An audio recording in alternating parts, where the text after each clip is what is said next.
একটি কুকুর পানির জলে ভেসে যাচ্ছিল।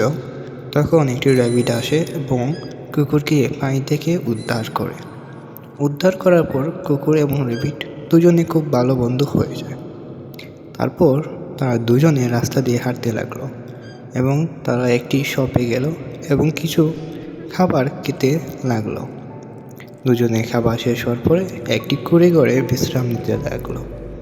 তারপর তারা দুজনে জঙ্গলের দিকে হাঁটতে লাগলো এবং খেলতে লাগলো।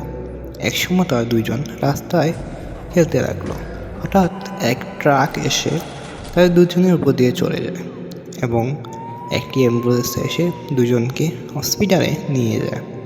তার মধ্যে র্যাবিটটি আহত অবস্থায় রাস্তা দিয়ে হাঁটতে লাগলো। তখন র্যাবিটের কুকুর বন্ধুটি মারা যায় সেই ট্রাক অ্যাক্সিডেন্টে এবং র্যাবিটটি কুকুরটির জন্য কান্না করতে লাগলো।